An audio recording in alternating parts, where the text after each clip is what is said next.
when you stop and think about it, wasn't it a dramatic way for Paul to introduce this chapter 13? Of course, he's been talking about spiritual gifts. He started this in chapter 12, and it's evident from what he's writing that there was all sorts of clannishness within that congregation. Part of it was for wealth, who was wealthy, who was poor. Then they divided over spiritual gifts, thinking one was better than the other, puffing themselves up, looking down on other brethren, and this sort of thing. And so he comes in right in the middle of this section concerning spiritual gifts, chapter 12. He intersperses 13, and then he's going to continue in chapter 14, talking about the use of the spiritual gifts and going into more detail. But he starts it out. They in their mind somehow had gotten the idea that speaking in tongues was the ultimate in spiritual gifts. Not because of how much good it did, but because in their minds it was so different. It gave the person who had this special feeling. I can do something no one else can. You know, if you spoke in prophecy or teaching, this sort of thing, you were using common language, and in their mind that was nothing. But if I can, speak in this unknown tongue, even though they weren't able to interpret it, didn't really know what they were saying, they gloried in that. And so he starts out this chapter by saying, if I could speak all tongues, and even if I could speak the tongue of angels, if I don't have love, I'm nothing. I'm just a clanging cymbal, an irritating sound. And, that kind of strikes them pretty hard, pretty low. But then it goes on to talk about the other gifts. Even if he had prophecy and faith to remove mountains, if they were not motivated by love, it did not accomplish anything. And then he goes to the extent of saying, even if I gave everything that I own to the poor, and of course, all through the Bible, there's been a concern for the poor. And God expected his children to look after and take care of the poor. But he goes and says, even if I give everything that I own, even if I gave my body to be burned, if it's not motivated by love, I've accomplished absolutely nothing. So that's pretty powerful. Now he's going to give a picture of what a love looks like. We talked about last week that there were at least 4, maybe 5 different Greek words, maybe more than that have been translated love. And we did mention eros, which is physical love. It's a Greek term. It is in the Bible, but only in the Old Testament, and it's in the Greek translation of the Old Testament, and it's in the Song of Solomon, where you might realize and think it was going to be, because that book centers on and glorifies the physical love between husband and wife. And eros represents that. Rich and I were talking after class the other day, and we feel like Paul did not use that term here, and not in his writings he didn't, and it was because of the abuse that these people had made concerning that love. Because you're talking about these people who had ritual fornication in their worship of idols. They had taken the love between husband and wife as God ordained it, and they had twisted it, and they had just made a horror of it. And so you can understand why in the New Testament maybe it was not used there. But this particular love is what we call agape love. And we talked about this is the love that is intended. It's a matter of the will, not feelings, not emotions. It's not something that, you just get this tingly feeling. It is something that you determine in your mind and heart that you're going to have toward other people. And Christ, of course, in the Sermon on the Mount, when Chris was going through that, made it clear we have this love not only for our husband and wife, not only for our children, not only for our friends, our acquaintances, our family and friends, but we even have that kind of love for our enemies. We wish even our enemies good. That's pretty strong, isn't it?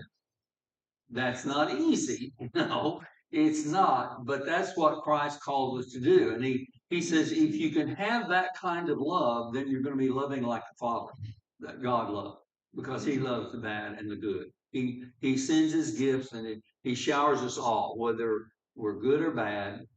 We reap the benefits of God's love every day that we live. He provides the air that we breathe. Loving you, fellow man, through life, it's not easy sometimes. For an example, we're to take care or help take care of those who might even be hungry. Right. But some of them in life that's lazy and they won't work. The Bible says if a man don't work, neither should he eat. Right. So it creates kind of a standoff, I guess you'd say. Well, there are several things that come to mind when we're talking about this love. That one in particular, uh, even our taking care of those who might be in need has got to be tempered by, and there has to be this: is that person trying? Yeah. Or is it just a matter of him being lazy? And of course, Solomon in the book of Proverbs was pretty hard on the lazy, wasn't he? Yeah. The sluggard, the man who was so lazy he wouldn't even lift his hand from the dish with the fork to his mouth. He wouldn't even feed himself. He wanted someone else to feed him. Now that's pretty poor. That's pretty bad. Uh, and then I think about what Paul said in Romans 12. He said, "And as far as is possible, live at peace with all men." That opens up the idea that there might not be a possibility of that. There are some people, no matter how much you extend love to them, they're not going to accept it, and they're going to return it with hate and even sometimes persecution. So that sometimes is the case as well. And you have Jesus also making the point in Matthew 7, when it's talking about judge not that you be not judged, but just shortly after that, a few verses down from that first verse in Matthew 7, he says, don't cast your pearls before swine. So you have to determine, there's got to be a determination. And when he's talking about pearls, he's talking about the word of life. There are going to be some situations where people will not receive it and they're going to actually respond in a belligerent sort of way. Remember what he told when he sent out his disciples. He says, if they won't receive you in one city, turn against you, and they are about to persecute you, flee, go to another city. And so we take all of this and put it together. But what our intent is, and what he's saying here, is we are going to extend agape love to all men, enemies, friends, everybody. And this is the kind of love that has to be present in every human relationship, or it's not going to be a good one. I mean, you talk about a relationship of husband and wife. If this type of love is not present, do you think you're going to have a good marriage relationship? As we go down through here, just think and apply it to husband and wife. And I think you'll see that, man, it's got to be there if you're going to have the relationship that God wants you to have. So we start then there in verse 4. And again, I'm going to be using the Amplified New Testament. I have grown to appreciate this translation more and more as I'm using it because of the explanations that are there that takes what's said in the King James and gives it a little bit more depth of understanding. In verse 4, it says, love endures long and is patient and kind. Now, when you're talking about being long suffering, what do you think he might be talking about here? On and on. It's when you are in a situation that someone is actually doing things to you to get at you. You are enduring provocation, repeated provocation. And instead of being resentful and responding with maybe even hate and being unloving, he says, no, this love endures long. It's long suffering. It's not going to take account of this. It's going to rise above what our natural inclination is. Some people longer. No, that's true, but we got to work to make them all long. This is a person who is in control of his natural impulses. Because what's our natural impulse to do? If someone does something to provoke us, what do? Right. We want to write, yeah, someone hit us, we hit back. And I heard some parents say, when you hit them back, hit them a little bit harder. That's not the response that we as Christians are to have. And many times, gee, right. Well, how many times have you heard people excuse their behavior by saying, well, it was just natural? I'm just responding. It's human nature. And they excuse themselves, but that's no excuse because Christ says you rise above that natural tendency, that inclination. You get control of it. And you can do that if you have the love that he's describing here. And then he goes on to say that this love is kind. That's a powerful word. Being kind. How would you describe being kind to someone? not lashing back. All right, not lashing back, but it's proactive. It's not just not responding. Kindness is something that's proactive, but put it in words. How would you describe that? What's that? Golden rule. The golden rule, do unto others as you would have them do to you. That's a good one. Anyone else? How would you describe it? I think if you're kind and respectful, you try to find a good way to settle and deal with all problems when you're dealing with someone specifically. You treat them in a way that they know that you do care. You're giving them human dignity. That's extremely important. You're just being respectful of them as a person. Right. You're letting them know that you care and you're doing everything you can to meet them probably more than that. That was something that I learned as a school teacher and dealing with students and young people.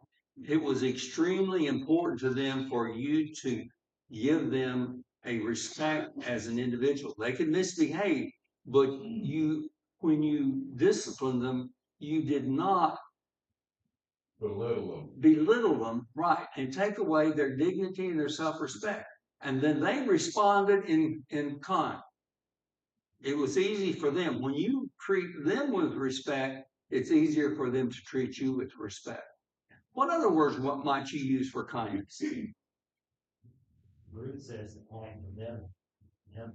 Benevolent would be very good. That's a giving, isn't it, of oneself, and that can involve it can involve money, it can involve food, but it can involve time and attention too, can it?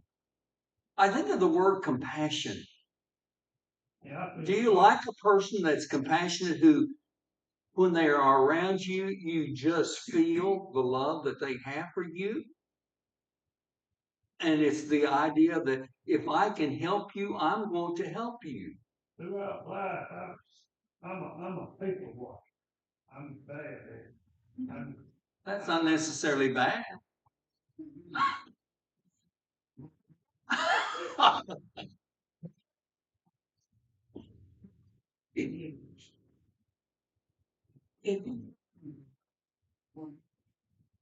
By some of those people, he's really not doing me no harm.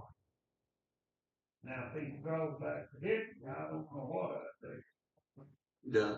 But I've never had an occasion to have that. Right. just to watch people.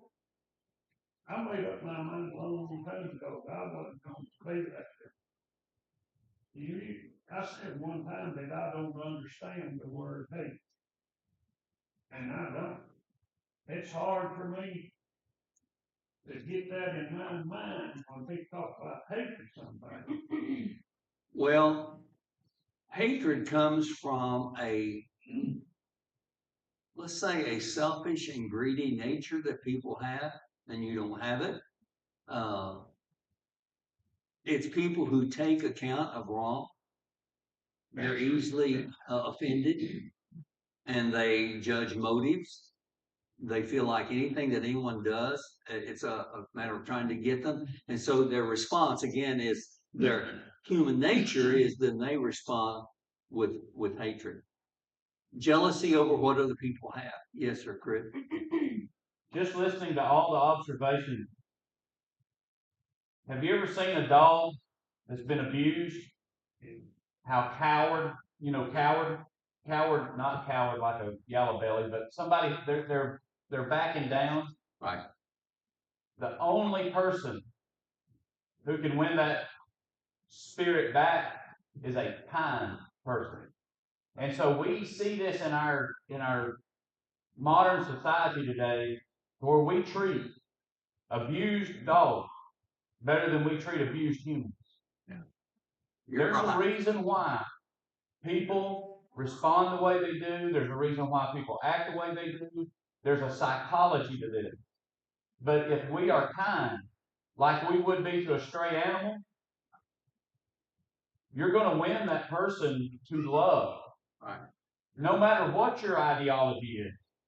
And that's what Jesus is trying to get us to do. That's what God's been trying to get us to do from the beginning, is to treat each other kindly. Right. You brought out two more words that I like to use, and that's meek and tender. Jesus displayed this, didn't he? Isn't he the best example of what we're talking about? Compassion, kindness, meekness, and of course, he's our standard. He's the example that we need to follow. There was a quote in the Gospel Advocate commentary, and I'd heard it before, but I really like it. This was about kindness. It says, I shall pass through this world but once. Any good thing, therefore, that I can do, or any kindness that I can show to any human being, let me do it now. Let me not defer it, for I shall not pass this way again. And I love that. Take advantage of the opportunities that you have when you have them. Because God's giving you those they may not come back around. God is giving you those opportunities. Right. Right. He wants us for your benefit. He wants us to use them. That's exactly right. He goes on now to describe this love. He says that it is never envious, nor boils over with jealousy, is not boastful or vainglorious, does not display itself haughtily. I like that description of love. Again, going back to what we were talking about, this idea of hating, it comes from the envy that we can have for one another. It's allowing your emotions to boil over with jealousy. And of course, love's not going to do that. And not being proud and boastful. I don't know about you, but I don't really like being around someone that just all they can do is puff themselves up and act like they think they're better than anybody else. They know everything, and everything that they've done is better than anything else. What they have is better than anybody else's. And the attitude of looking down, it almost is like they look at you and think, you poor stupid person. That's the attitude that some people have. Love does not have that because, again, it has regard for those people that it's relating to. Through life, I've seen a lot of people that never was. Didn't seem that they were always angry. displaying those traits in life, even talking to them. And you know, it makes me feel sorry for them for what they're missing. Right. The joys and contentment that the person can have Right. in life, if he's angry all the time, he's missing a lot. Well, if you become bitter and all you can think about is woe is me and only emphasize the bad things that may occur in your life and you never look for the blessing, that's exactly what that person is going to develop into a very unhappy, unfulfilled person. It's a person that is never content, always looking at what others have and saying, woe is me, I don't have what I want or what they have, and so on. Then, also, it's not haughty. You're describing someone that has a lot of pride. Uh, can you think of something that was said in the Old Testament about pride and what God thinks about it? Comes right before a fall. Proverbs 6, verse 17. There are these things that God hold as abominations. And the first thing that he looks at or says is a proud look. You know, it's described that the major sin of Satan was the pride. He lifted himself up to compete against God. He wasn't satisfied to be one of the chief angels. He wanted to be as great as God and greater than God. And so he rebelled. So pride led to Satan's downfall. And it'll lead to our downfall as well if we're filled with the same kind of emotion.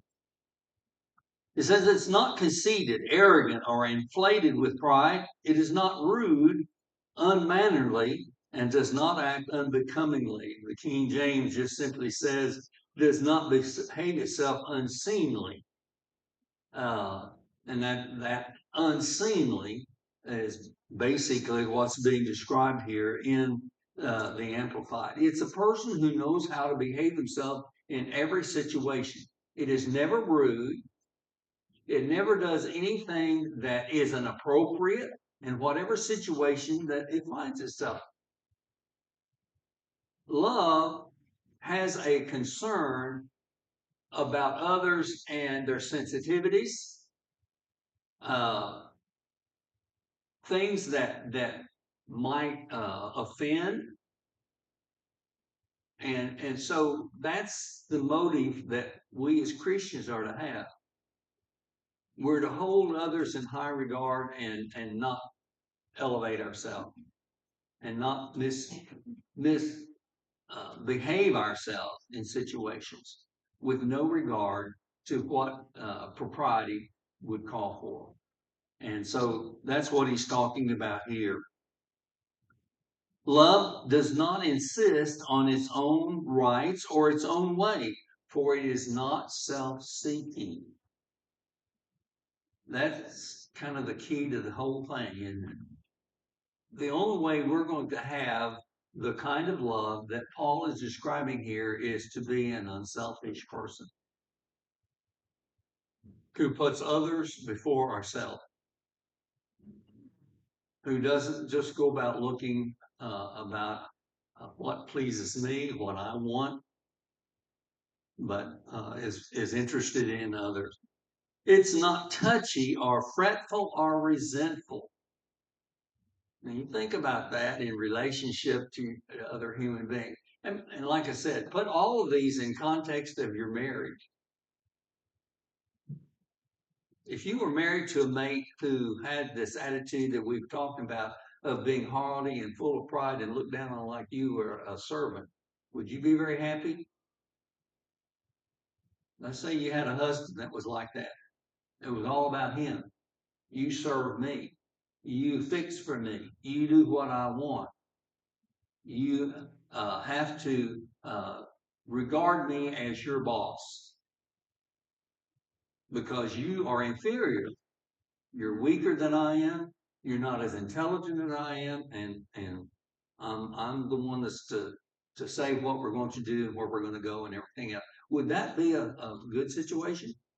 No, not at all. You know, through life, we speak of some things in life that we experience, you know. And The scary part for me is Christian and being lovable people, loving, carrying it out as we should according to God's directions.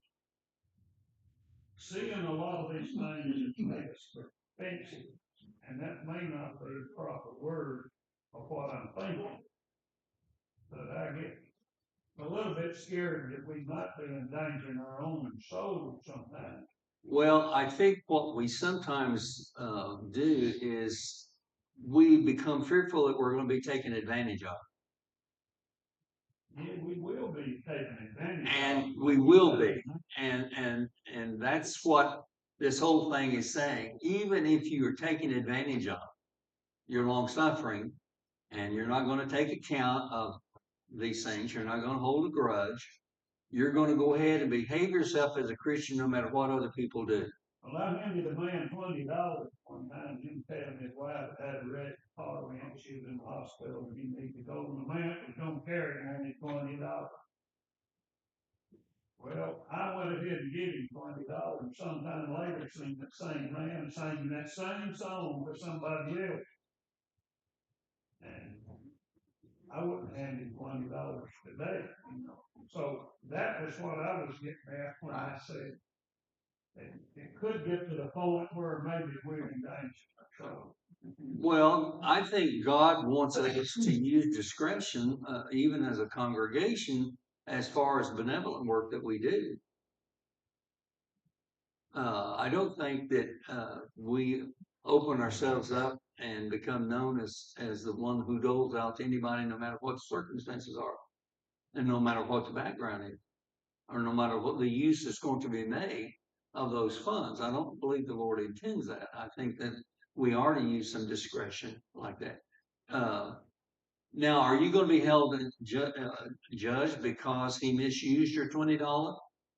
No, I don't think so.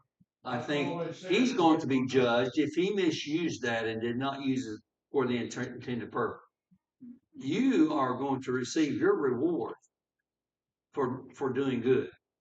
Your motive and what you intended was for helping that person out in need. Yeah, but I've got my guard up for You're gonna be more careful when you dole out those $20 bills. Yeah. Okay. Jimmy, thank you. Well, I offered him 10, he wouldn't take it. He won't. This idea of not being touchy and resentful, I like the way that's worded because, again, there are people that just seem to be ready to jump at the least little thing, and they respond in an antagonistic and resentful sort of way. And God does not want us to be that kind. It does not take account of evil. What does that mean? You don't take account of evil. Does it mean you don't you just ignore it? You're not aware that it's taking place? Guess that Jimmy got that $20. I think what he has in mind is you don't hold grudges. Now, isn't that pretty much human nature? Right. What verse are you reading? That verse. What verse is that you're where it's just up there? It's the Amplified. I said what Oh, verse? it's verse 5. Oh. The end of verse 5. Okay. Takes no account of evil things done to it. It pays no attention to a suffered wrong. That's the way it words it here. So, this is where you are going to overlook, be long suffering when people are doing things intended to hurt you. And you're not going to hold a grudge. That's awfully hard for us as human beings to do. Not to remember what people have done. And again, going back to the marriage relationship, is it sometimes hard? Let's say your mate does the same thing over and over again. And each time, I'm sorry. That's what he's talking about when he said better word. Chris? Just like when Josh was here Wednesday night, when we have a proper view of ourselves, how can you hold a grudge? Right. When you realize you may not have murdered, you may not have committed adultery and then murdered, Right. but we've done our share of wrong to anybody and everybody. Right. And if you have a proper look in the mirror, all these things can fall into line Right. when you see yourself. Right. Well, I think of what, Jesus told Peter when Peter asked, how many times am I going to forgive my brother when he offends me?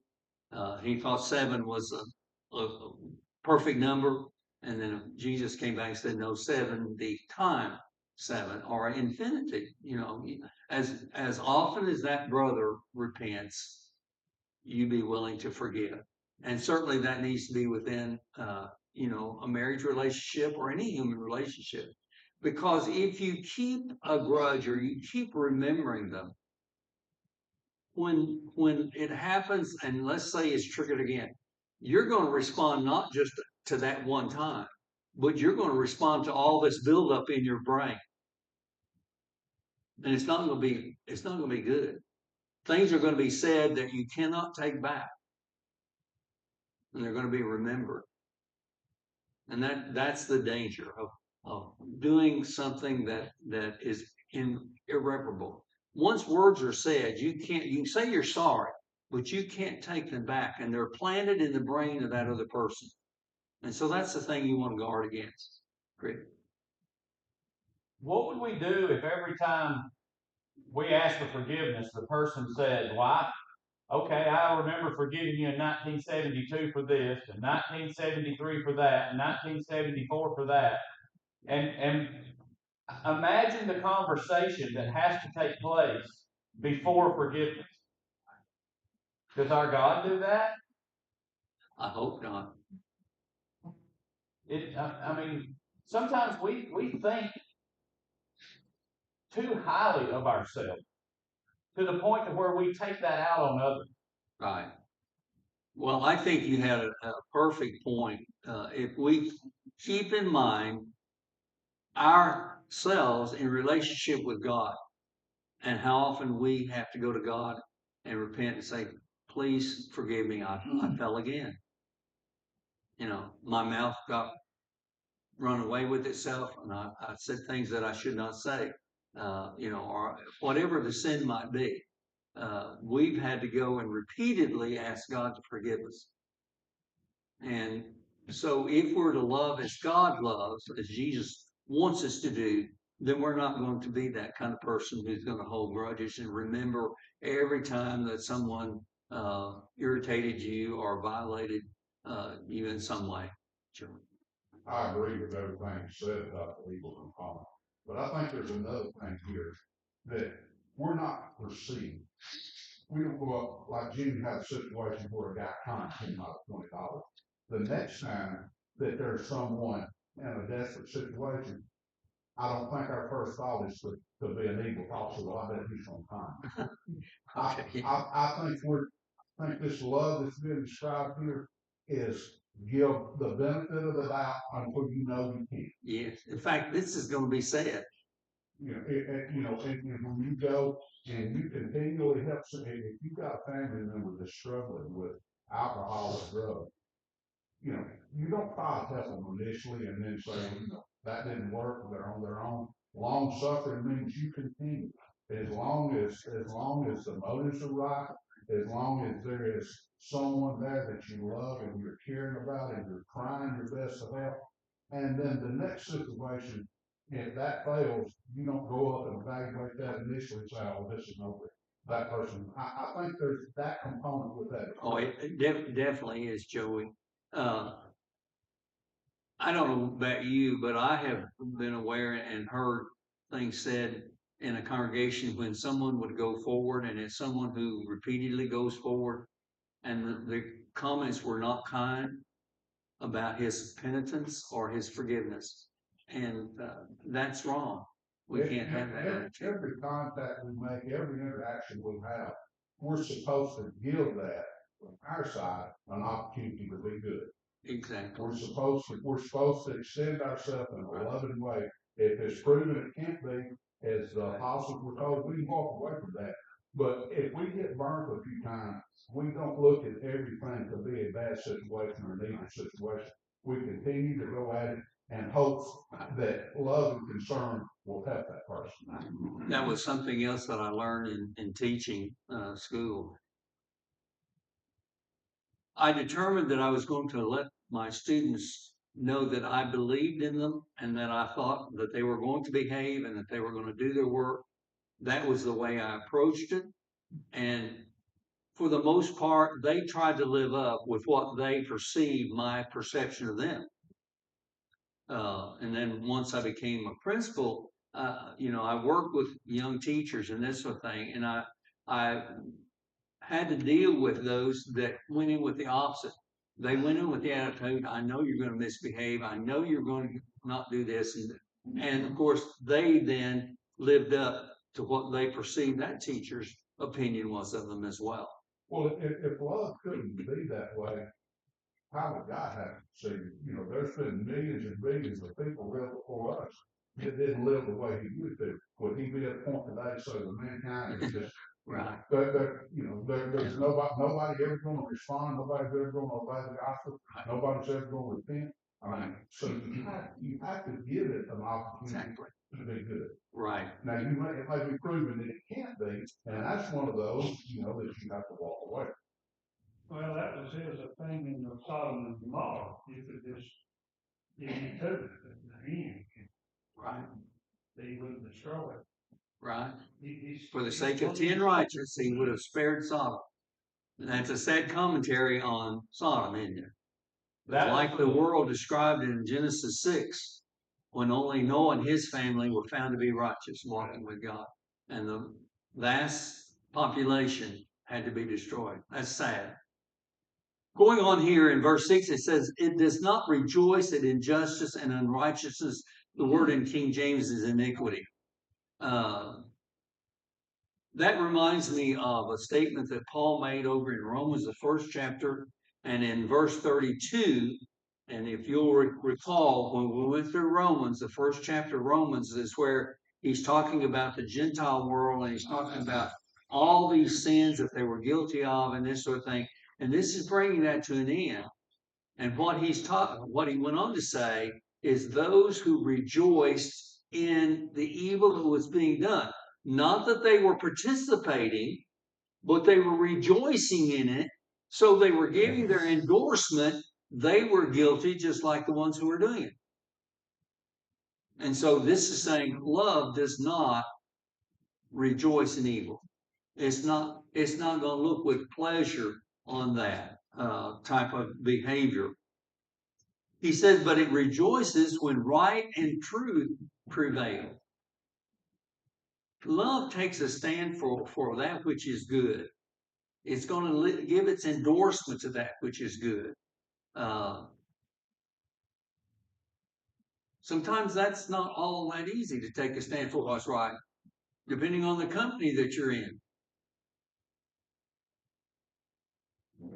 You can be in a company where all sorts of things are being said, foul language are being used. It might be, whatever the case. And to stand up and say, no, I don't do that. I don't participate in it. I wish you wouldn't use the Lord's name in vain.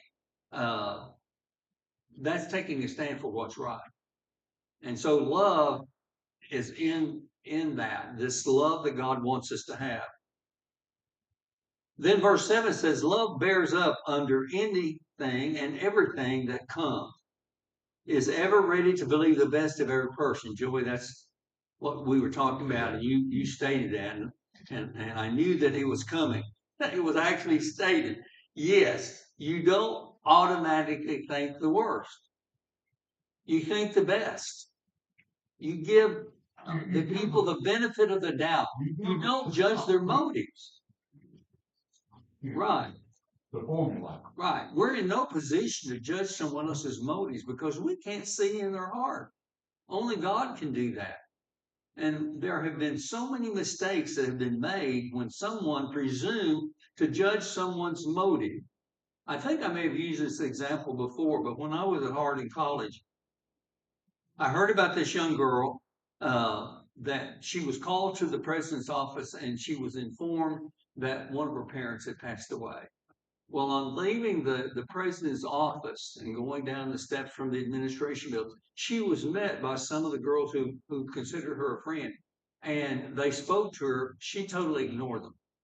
And they set out then to talk about her, how unfriendly she was, how unkind she was, and this sort of thing. They had no idea what had just transpired. But that's a good example of what we can do when we assume to know what someone else's motives are. And so that's where good communication skills are. And again, let's apply that to the marriage. There are so many arguments that can take place when one mate or the other assumes what the other person was thinking and why they said what they did.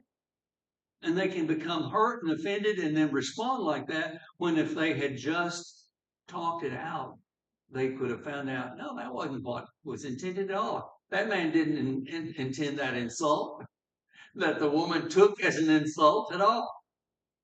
And so this is involved if we actually show the love that we need to have for one another.